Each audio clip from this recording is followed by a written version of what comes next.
Olá, eu sou o Prestige Man e esse é o canal do equipamento de tênis. Nosso assunto de hoje é a importância das cordas que a gente usa nas nossas raquetes, ok? Uma das coisas que a gente não presta muito atenção e muitos jogadores, principalmente amadores, não dá muito valor é para a importância das cordas que se usam nas raquetes que a gente usa nas quadras. Isso é uma coisa muito comum e eu vou citar aqui alguns exemplos de pessoas com quem eu convivi e que tinham essa ideia de que a corda era desimportante. Só para você ter ideia, eu tinha um colega na minha própria cidade, que jogava com a gente no clube e ele tinha uma raquete de excelente qualidade e na época eu fazia encordoamento para muita gente do clube. E ele chegava para mim e dizia assim, leva a minha raquete para encordoar. Põe a corda mais barata que você tiver. Uma raquete boa, de boa qualidade. Ele um jogador já de intermediário para intermediário avançado, com uma corda horrorosa, porque ele queria a corda mais barata, aquela que não custasse muito, não pesasse muito no bolso. Por que nós estamos falando que as cordas são importantes? Vou explicar para você alguns fatos que são óbvios. O primeiro deles é que é com a corda que você bate na bola, não se joga sem cordas.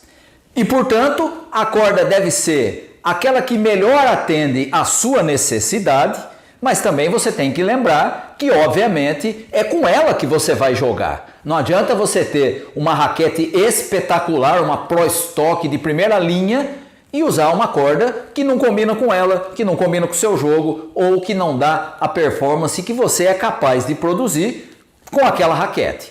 Então, óbvio, a primeira coisa é que é com a corda que se bate na bola e quanto melhor a qualidade da sua corda, melhor vai ser também a qualidade do seu jogo, né? Essa é a questão mais óbvia.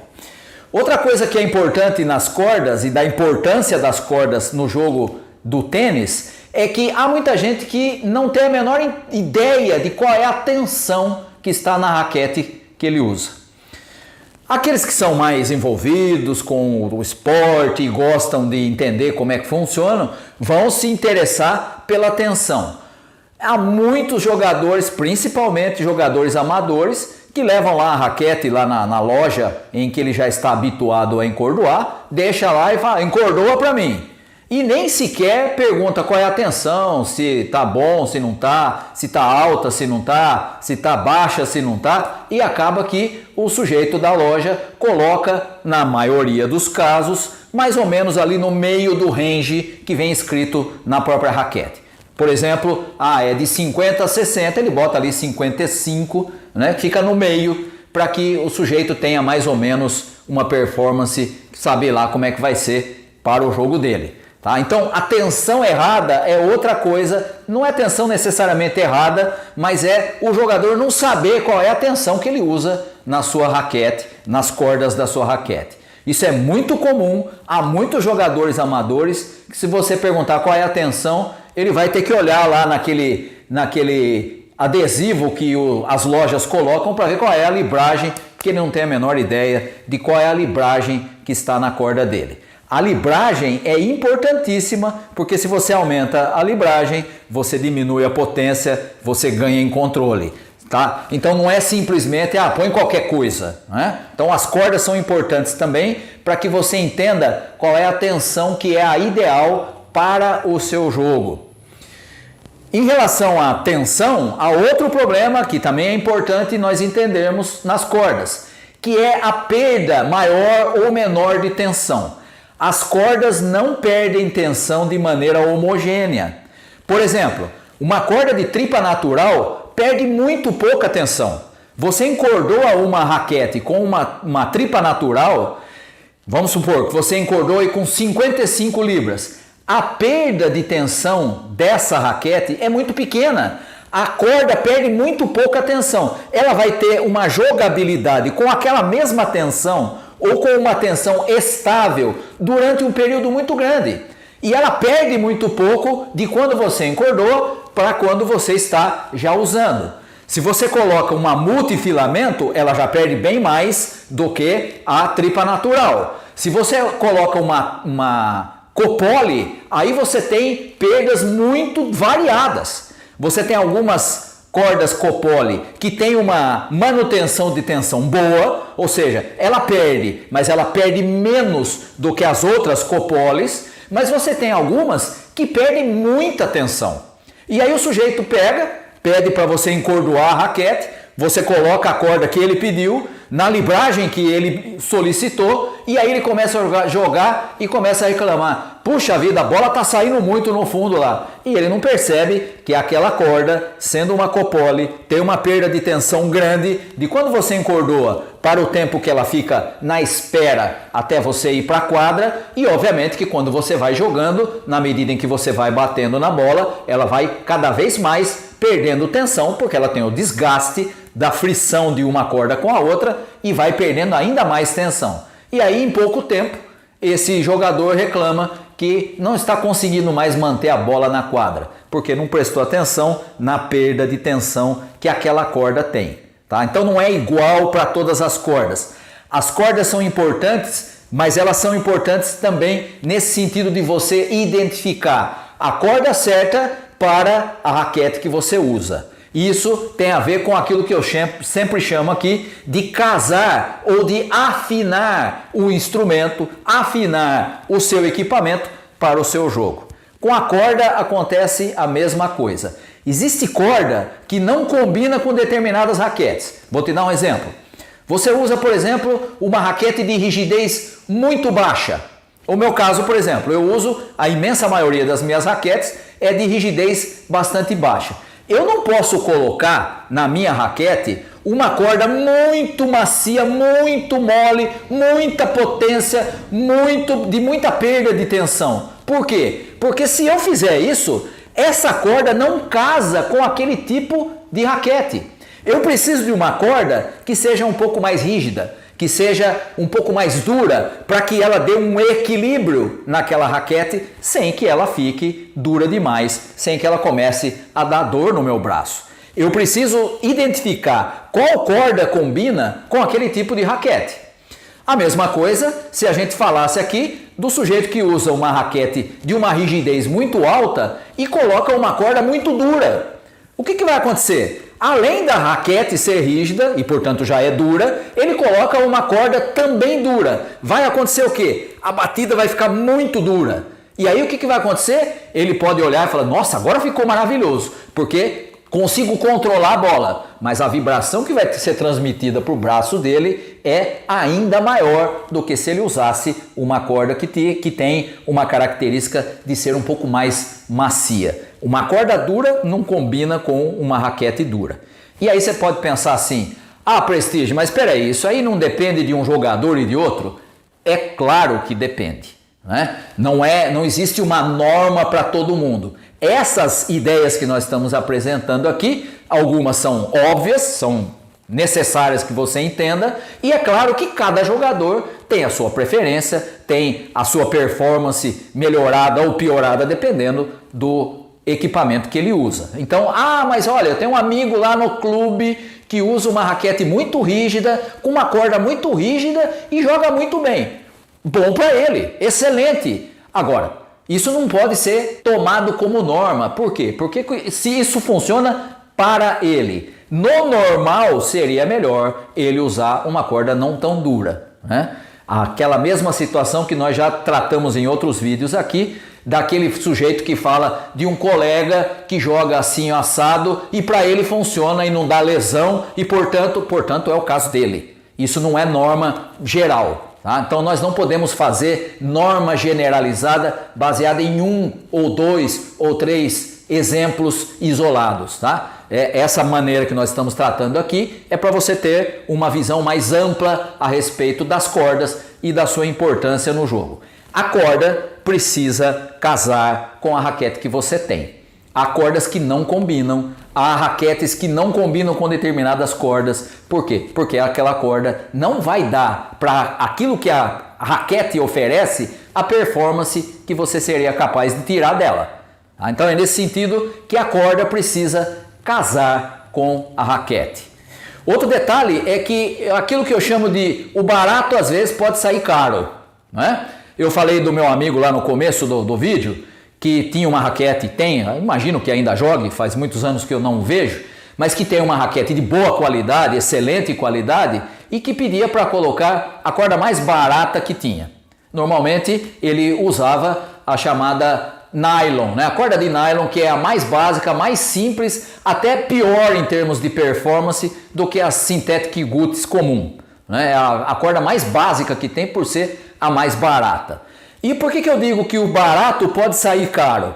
Porque às vezes o sujeito quer economizar na corda e aquela corda não só não combina com a raquete, mas também pode criar problema futuro, como por exemplo, problema de lesão. Eu falei desse amigo que usa uma corda de nylon, não é uma corda dura, mas por exemplo, há muita gente que usa as copoles de preço mais baixo.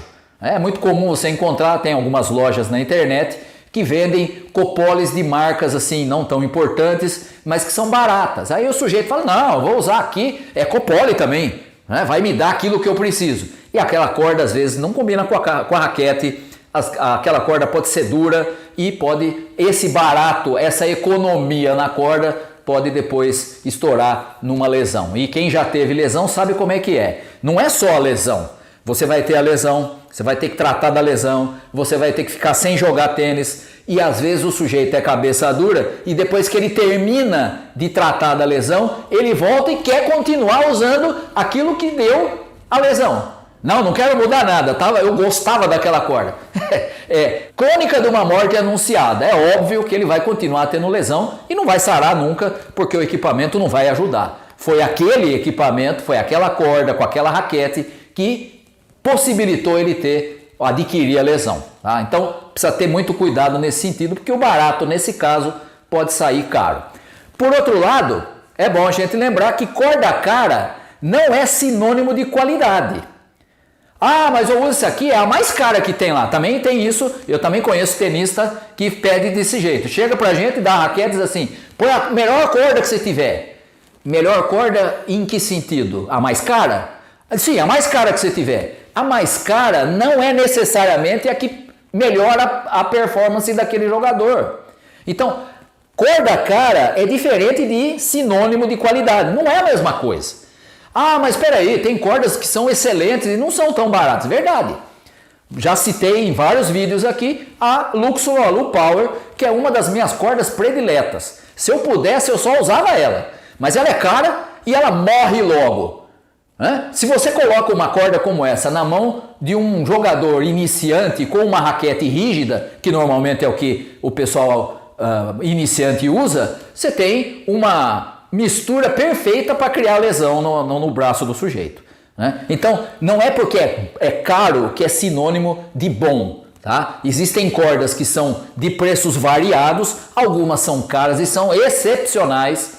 O caso, por exemplo, da Tripa Natural é o mais notável, né? A Tripa Natural custa muito caro, dura muito pouco, não é qualquer encordoador que é capaz de encordoar com a Tripa Natural, né? Eu já tive essa situação, por exemplo, há anos atrás, quando eu ainda não encordoava a raquete, e que eu usava a Tripa Natural e eu levava na loja do shopping e quando chegava lá a moça que atendia falava, olha, eu não faço esse encordoamento, tem que esperar o dono da loja chegar, ele é que faz, porque essa corda é muito sensível, não é? A gente não está acostumado a mexer, é muito fácil de quebrar e aí o prejuízo é muito grande, tá? Então, a corda cara não é necessariamente sinônimo de qualidade. Pode ser? Pode, mas pode não ser o tipo de corda que casa com o seu jogo.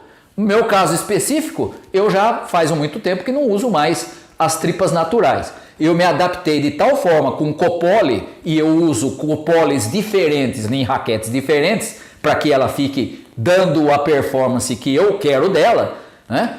Então hoje, por exemplo, eu não uso mais a tripa natural, eu uso copole. Agora, mesmo assim, se eu tiver que escolher uma corda, eu vou escolher a corda de acordo com a característica que ela tem e aquilo que ela apresenta de bom para aquela raquete. Não é simplesmente comprar a mais cara e também não é querer economizar, como a gente disse, porque o barato pode sair caro. E obviamente temos que falar aqui das opções, tá?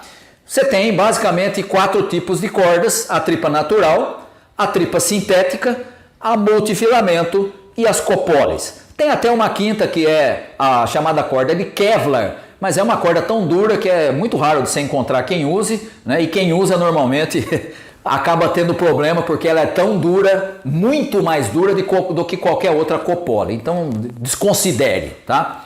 Nós temos então 4 tipos: tripa natural, tripa sintética. A tripa sintética é a mais econômica, né? E aí você tem a corda de nylon, que é a mais baratinha. Depois você tem várias tripas sintéticas, algumas já com qualidade melhor, tem até algumas que são boas, que são chamadas de premium. Nós vamos depois fazer um vídeo sobre isso, né? Você tem as tripas naturais, essas são bastante caras, tem uma performance maravilhosa, mas o preço é proibitivo. Você tem as multifilamentos, que são as cordas mais próximas da qualidade de jogabilidade de uma tripa natural, muito superiores às tripas sintéticas, e que também tem uma variedade de preço, né? E você tem as copoles. E aí a pergunta que você pode fazer é a seguinte: Prestige, qual é a corda que eu devo usar? Depende da sua raquete, depende do seu jogo, depende do nível do seu jogo, depende do que você quer com a corda que você vai colocar na raquete que você usa. Não existe uma norma que sirva para todo mundo, mas tudo isso que eu falei aqui, você precisa levar em conta. Lembre-se que é com ela que você bate na bola, lembre-se que a tensão é importante, lembre-se que a perda de tensão, quando ela é encordoada até chegar no ponto em que ela se estabiliza, também é importante, porque isso pode afetar o seu jogo. Lembre-se que o barato pode sair caro. E lembre-se que corda cara não é sinônimo de qualidade. Vai depender daquela que combina com o seu jogo. Ah, Prestige, mas eu não sei qual é. Pois é, uma boa dica para você é você dar uma olhadinha lá nos vídeos do começo do nosso canal. Tem lá vários vídeos sobre os tipos de corda, o que cada uma apresenta, alguns exemplos de cordas que são boas para manutenção de tensão, outras para spin, outras para controle, outras para conforto. Dá uma olhadinha lá, você vai poder se situar um pouco. Se você tiver alguma dúvida, não tenha nenhum receio, pergunte aí na parte de baixo. Aliás, não se esqueça de fazer a sua inscrição na parte de baixo, né? Para você poder acompanhar tudo que nós trouxermos de novidade sobre equipamento de tênis. Tá bom?